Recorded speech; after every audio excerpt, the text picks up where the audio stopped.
Sister Shanice in the house. Thank you so much for joining us on the African World Affairs News Channel. We are running a riveting, really interesting Black psychology program with Teacher Mitree. And I've been getting some fantastic feedback about the first two lectures. Color psychology. Yes, we have been getting decolonized and recolonized. If you don't know what I'm talking about, you need to check out lectures 1 and 2. And then last strong, you had lecture number 3, which was the beginning of us looking at self. And we were asking the question, are we as Africans more than flesh and blood? And before we could even begin to answer that question, we needed to start looking into the elements of nature itself, the 7 different elements of nature. That being water, thermal, electrical, nuclear, chemical, sound, oh my days. And we are made up of all of those elements. What do I mean? Well, the person who has been bringing us this wonderful, fantastic, blacktastic teaching is none other than Teacher Mitree, and he is backstage. So I'm going to be bringing him forward for you right now, family, so that you can hear from Teacher Mitree himself with more insightful Black psychological information, knowledge about self. Welcome, Teacher Mitree. How are you? I'm doing good. The one who comes in peace is always welcome. The one who comes to teach is always welcome. The one who comes to learn is especially always welcome. Positive energy and create share energy to you, my dear sister. Thank you for having me today. Thank you so much for sharing, for coming to share your knowledge with us, the audience. We have already been learning so much from you, Teacher Mitree, and we are excited about what we're going to be learning today in lesson 4. So how have you been, first of all? I was a little bit under the weather, but I'm grateful to be at 95%. So my voice will be a little bit rough, but you know, I ask your patience for that so we can be able to do this work today. We're certainly looking forward to it, and glad that you're 95.9% better as well.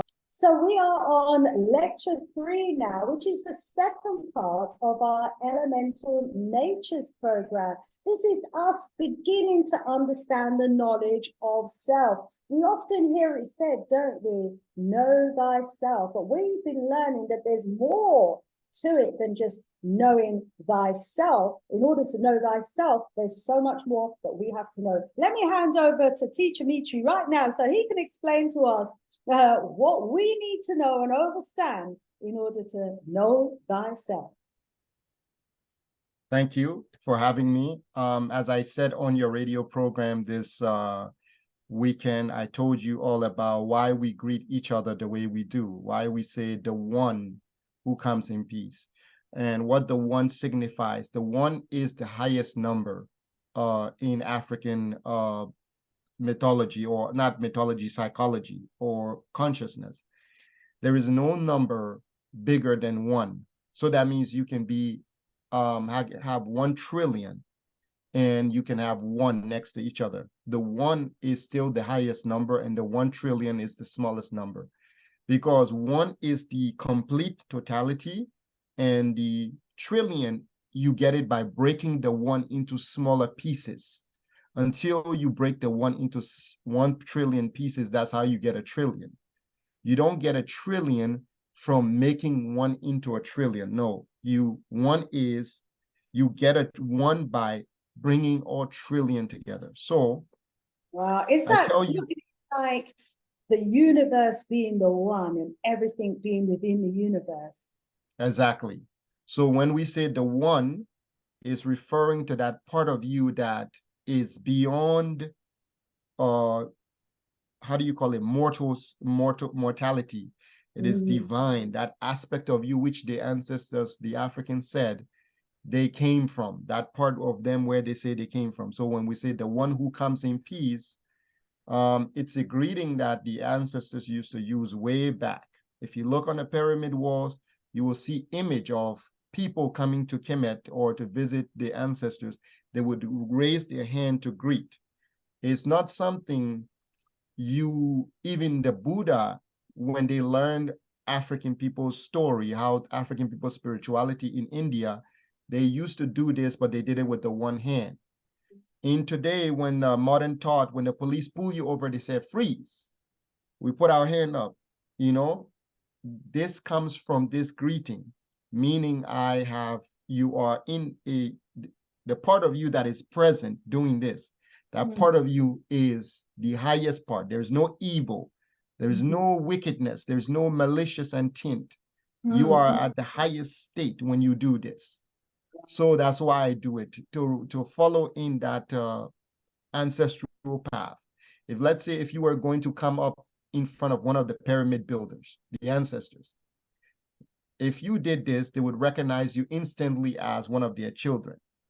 Now, if you go and do, yo, hi, all these other stuff, they wouldn't know you. You would have to tell them who you are. You have to talk. Then they would wonder who you are. But if you did this and you said the one who comes in peace, or you said, in whatever language you speak, how you come in peace, you declare who you are, they will welcome you. They will treat you like family. They will know you based on that. So it's very important. Beautiful. I'm thinking to myself, shouldn't our young people be practicing that? They should be. Which means the one who comes in peace. On my radio show, we started some Mandinka classes. And one of the greetings in Mandinka, I was just looking for it, is Ibe Cairo Tu, which means, how are you? Cairo means peace. And, so it's saying, I hope you are in peace. That's in Mandinka. And then afterwards, we had callers call in who spoke different languages, and they were telling us the meaning in their language is in peace, is in their greeting, in their language as well. So Kikongo, when you say Matondo, oh no, that's thank you. So where is the one that says peace? There's a greeting in Kikongo that says, we come in peace. And there was another language, but those of you from the continent of Africa, please message us in the chat. Let us know what the greeting is in your language, especially if in the greeting it says, I come in peace. I hope you are in peace. How is your family? I hope they are in peace. This was in the greetings of various African languages. And there it is on the walls of Kemet as well, meaning peace. And we had a program on the UK television where they used to talk about the Indians, the so-called Red Indians of America, who used to go how, which means peace as well. The one hand is there. Anyway, we learned so much, and it's good to be able to link back, what we do today or what we may have lost today back to the walls of Kemet and our ancestors and beyond. Yes. Wow. So that's just the first knowledge of self, how to greet the self, right? If you're going to begin to get to know the self, you have to know how to greet the self, because that self is a divine self. It's a self that is one. It's not a trillion. It's not many things. It's one. Now, out of that one comes the two self, which would be the feminine self and the masculine self, right? The creative aspect and the destructive aspect. When those two are merged together, we have a serpent around the staff. The serpent, the one serpent and the other serpent intertwine around the staff. This is the staff that you see Tahuti holding in his hand. Means that you have achieved the one, knowledge of self, that highest state. Okay? So let me put our screen on, and then we will begin our presentation today. I just wanted to make that introduction for all of you, so that I do hope that you will all, going forward, try to incorporate the greetings of our ancestors into your daily life. And if we were to practice it here, would we just show our palms and say peace? Yes, the one, you say the one because you have to refer to that part of you which is not full of, is not, does not have betrayal, does not have deceit, the part of you which has no evil, right? Mm, You have to summon that part. And so you say the one who comes in peace. So when you utter the one, then I would say, okay, you say that if you know, this person has no deceit in them, no evil in them. And then that, you know, you will be welcome through that. So the one who comes in peace is always welcome. Then positive energy and creation energy to you. Well, the reason you say positive energy and creation energy is like, positive is to emerge, right? For something to emerge. Creation is for something to begin, for something to begin in the universe. So emerge and begin. That's your positive and creation energy. So let's go into the pillars of the 5 pillars of knowledge of self. Fear is the absence of knowledge and understanding, and knowledge of self is the beginning of knowledge and understanding. So we will be talking about our elemental natures. This is part of the elemental nature chapter. And what is an elemental nature? Our ancestors said, you go to the Orishas, you go to the Igbo, you go to everybody. They said that before they became human, right, they existed as elementals, form. Maybe we will say gases. Europeans say we come from stardust. Europeans will say we were made from the sun. We are made from stardust, right? You've heard them say that type of stuff. So everything that we were existed at one point in something called spirit. Our ancestors call it spirit. Europeans call it elements. We call it spirit. So there's a language barrier here. Our languages, when we translate it, it means spirit, to move or to have motion, right? For something to move or something to have motion. And when they say it as elements, meaning pieces of the whole, pieces of a whole, right? So we started out as spirit or non-tangible energies, and then we came into this dimension, and through a series of transformation and changes, we came into embodiment, physical flesh and blood. So the difference between us and our ancestors had something called memory. Memory. We lack memory. So there is a gap in our memory. Memory is ability. The more memories you have, the more abilities you have, because experiences that you have, Sister Shanice, for example, all your experiences are built in your memories. If those memories were taken away from you today, you'd be like a newborn child without any memory. You might not have the confidence in skill. You might see things that you do trivially. It's easy for you to do today, but without your memories, those things might become impossible. You might become afraid of those things that are natural to you, that you could do with your memories. Once the memories are gone, you no longer feel connected to those things. So the memory is what connects all of us to everything. It is what makes things work for us. So our ancestors had the power of memory. We lost the power of memory. And that is the difference between the two groups. That is where we split into two branches. We going in a direction with our memory. They were going in a direction with memory. So everything they did, all the evidence we see today, all that evidence comes from memory. Okay?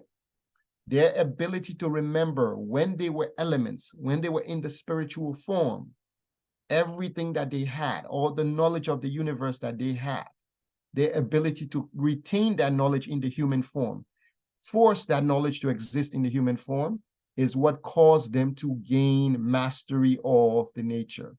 And they were able to reach something called the pinnacle of extraordinary African. That means the highest. Once you reach the pinnacle of extraordinary African, you have reached the highest state of existence you can reach in this dimension.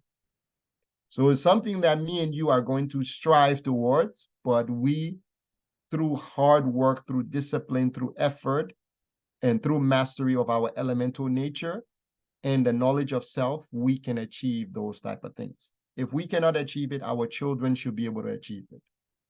Okay? So the African people are a people made of individuals, families, communities, societies, and they are one collective. So that is 5 branches. You are an individual. Within your embodiment, you are experiencing an individual life. We woke up this morning, you ate breakfast. That breakfast, only you ate it. I didn't eat it.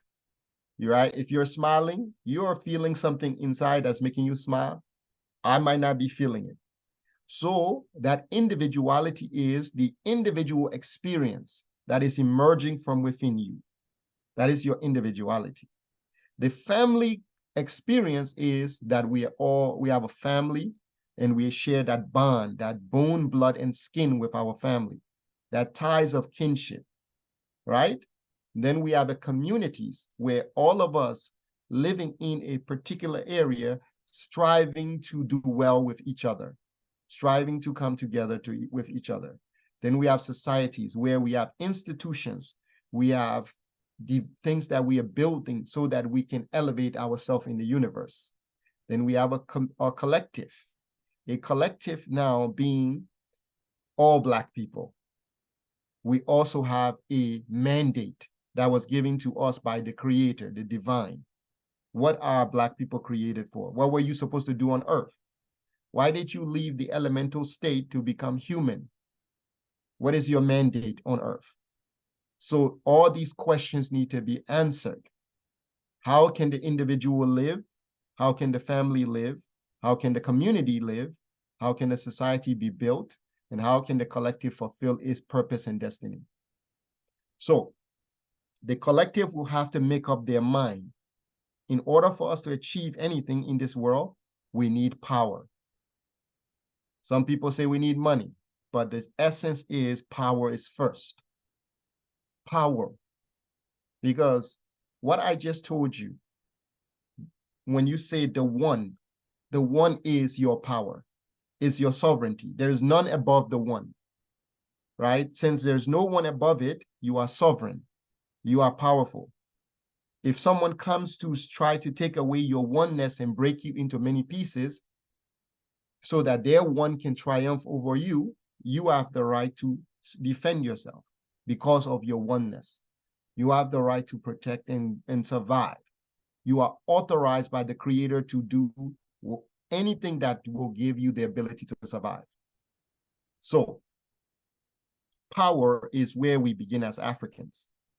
Nothing else. We begin with power. Power is the one. What kind of power do the modern African people want? That's the question, Sister Shanice. What kind of power does this generation of Africans want? What kind of knowledge is required for you to have this power? Well, the kind of knowledge you require is 5 dimensions of knowledge, 5 pillars of knowledge that you need as Africans. These are the 5 pillars that you will need as an African for you to have the power you want. Knowledge of your Creator, knowledge of nature, because nature is your environment. You will need to know the elements, how to use the elements in your environment, how to use the minerals, how to use the water, how to use the trees, how to use the soil, how to use the desert, how to use the wind to your salvation. And you will need to know your ancestors, memories. You need to know your memories, where you come from, how far you've gone. Without those memories, you are wandering aimless. So that is knowledge of the ancestors. Then you have knowledge of self. Knowledge of self is when you go within yourself to cause an emergence, to cause something to rise out of you and emerge into the universe and spread, right? That is knowledge of self. And then knowledge of your enemies, not just your enemies, but those obstacles in your environment, things you have to overcome, things you have to conquer using your willpower or your willingness. So 5 pillars: know thy creator, know thy environment, know thy ancestor, know thyself, and then know thy enemy. Okay? So the kind of knowledge you need to establish power is the knowledge I just described. What kind of practice do you need? What kind of patience do you need? What kind of persistent knowledge and understanding is required for African people to acquire the power they say they desire? Knowledge will conquer all fears, right? That is why knowledge is called power. People say knowledge is power. Knowledge is power. Why do they say knowledge is power? Because knowledge conquers all fears. Whosoever has all knowledge you cannot be afraid. Go to a child and tell the child, put your hand in the fire. The child will put their hand in the fire once. Once. Once the child burns, the child will no longer put their hand in that fire. Why? Because the child gained knowledge. The child understands the fire. But doesn't mean the child will not use the fire when they grow up into a woman or an adult. Once you grow up into an adult, you learn the use of fire. The fire can burn you, but what do? You still go to the kitchen the next day. You still use the fire. You still have to use that fire every day. So you know the value of fire, but you're not afraid of fire anymore, right? So that is how knowledge becomes power. You were a child, somebody told you to put your hand in the fire. You put it there, it burned. You became afraid of the fire. When they tell the child, can you touch it? He said, no, I won't do it again. No, I won't do it. They start to become fearful of fire. But they become an adult, they're no longer afraid of fire. They use it to cook, they use it to do this. Why? Because knowledge has come. Memory is there, okay? So that is how knowledge becomes power. Understanding conquers dysfunctionality. When we have understanding, we conquer our dysfunctionality. Our communities live in obscurity and dysfunctionalities, but with understanding of self, understanding of our creator, understanding of our ancestors, understanding of our environment, and understanding of our enemies, the obstacles, we conquer all our dysfunctionality. We destroy poverty, we destroy suffering, we destroy obscurity. So that is how we must take this journey through what I've said to you. So the pathway of the ancient African was a pathway without limitations. We have limitations. This generation, this modern African has many limitations. The ancient Africans did not have any limitations. Because of memory, they had no limitation. They had no fears, right? They did things that you couldn't imagine. You know that glider, the wings that people are making planes today, the glider? It was the ancient Africans who invented that glider. It was a woman who invented that glider, right? And her, the cat, you see that giant cat in Giza, Sphinx, Tefnut, right? Tefnut, the cat, the Sphinx of Giza. You know that woman? That woman used to rule the whole Africa. She once ruled the whole planet, probably. And she ruled from where the Europeans came and they called it Lake Victoria. She ruled from a place called Nyalubali. That lake used to be called Nyalubali, Mother of the Gods. That's the name of the lake, Mother of the Gods. So she was Mother of the Gods. She ruled. She was Queen of all Africa. Every culture has a story of her. You go to the Mexicans, the Mexican will tell you her story. You go to the Maya will tell you a story. You go to Costa Rica, they will tell you a story about her. You go to Japan, you will hear a story. You go to China, you will hear a story. You go to India, you will hear a story. They changed the gender, but the animal is still the same vulture. They don't take the vulture out of the story. The vulture is still there. If you look on the pyramid walls, you will see a vulture.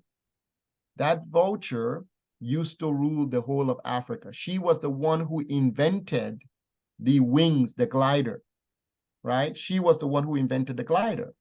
And she didn't just invent the glider, she was the founder of the Leopard Society. She created the Leopard Society. Not just created the Leopard Society. When she died, they took her brain and they put it in the ground, and they put a seed in her brain. And a tree grew out of her brain. And the fruits that came out of that, they used that fruits to divine, to do divination. Divination was born out of that woman.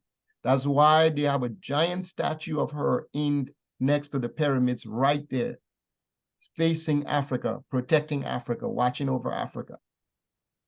So, dreadlock, you know the story of Medusa, the serpent woman, Medusa? The Greek said that Perseus had to cut off her head. She was the daughter.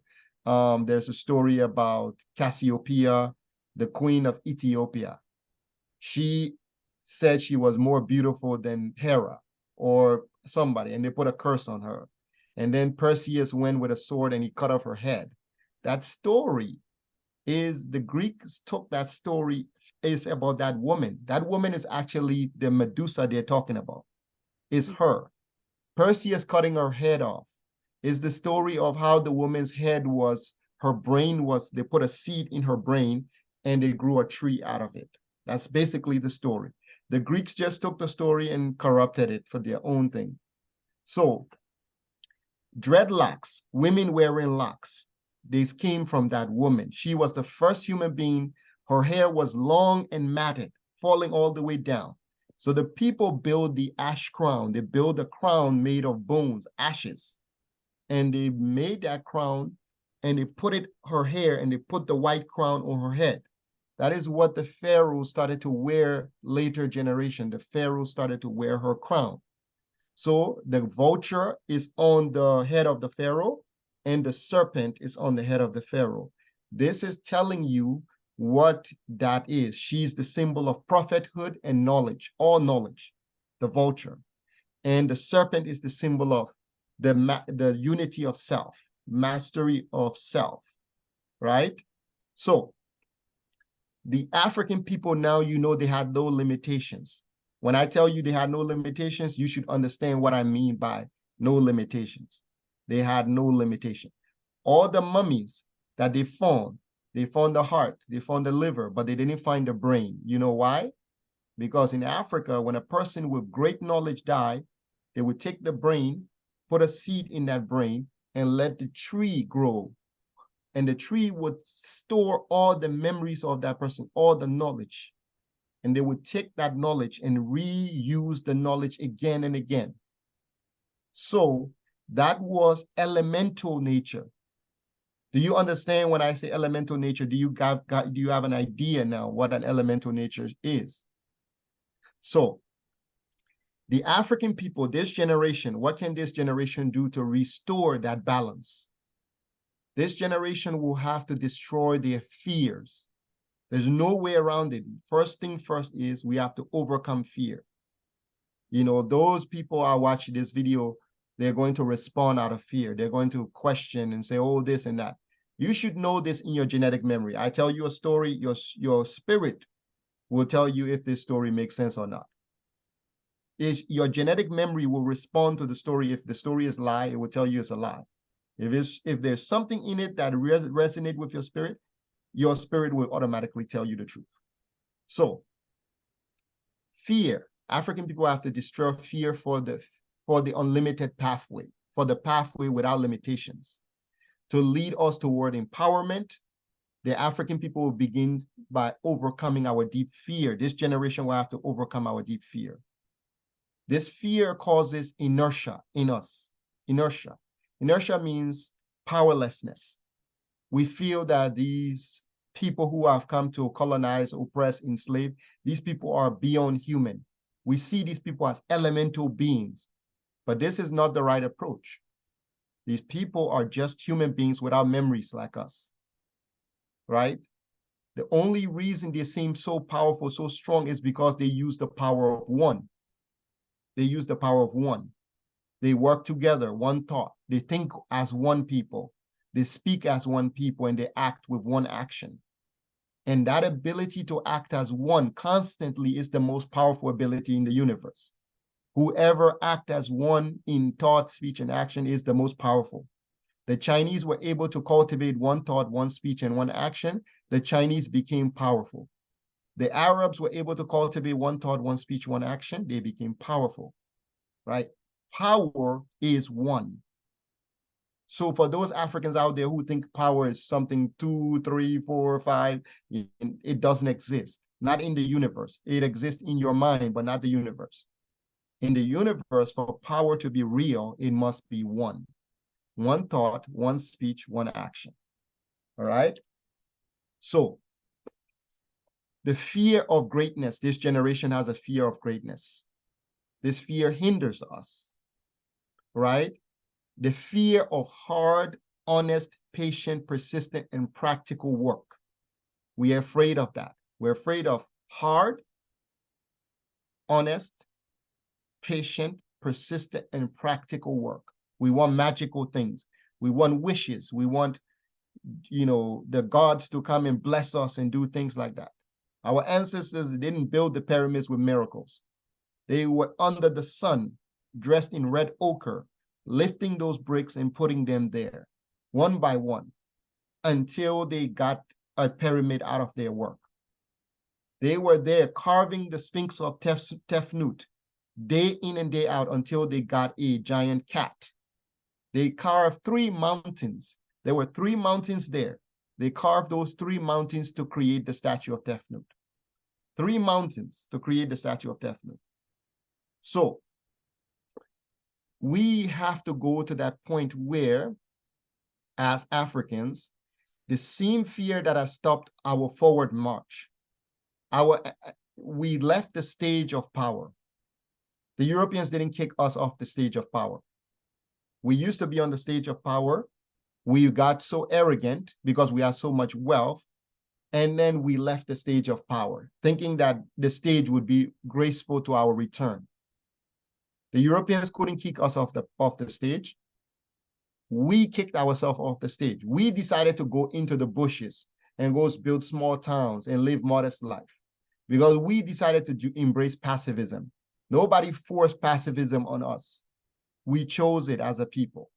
And because we chose pacifism, the consequence for pacifism in a world where people are, people need guidance, people need leadership, people need strength. The consequence for being a pacifist in this kind of world is the consequence we ended up facing as Africans. So this generation, we must not be delusional. This world is not a place of pacifists. This world is not a place where people are going to come here and people are going to hold hands and sing and be jolly like that. This world is a place where the elements clash, where things happen. So we are here to conquer our fears. We are here to work as one thought, one speech, and one action as Africans to achieve that power, to build the 5 pillars of knowledge: knowledge of creator, knowledge of nature, knowledge of ancestor, knowledge of self, and to overcome the enemy or obstacles that stand before us. There's no other reason we are here. Okay? So our forward march to purpose and destiny, the purpose and the destiny of our race, the mandate of the Creator which was given to our ancestors, we have to regain that mandate back. If we want to go forward, we need to regain the mandate. The fear that erased our past glories, right? The fear that we are afraid of our past glories, all the things we did in the past, we're afraid of those things. We have to go overcome those fears. Fear obscures the path forward. It blocks our view of the future. We have to overcome that view of the future. We have to see the future clear. The way we want the future, we have to see it. We have to build it the way we choose. No one should be able to tell us no, right? And we have to continue to strengthen our potential.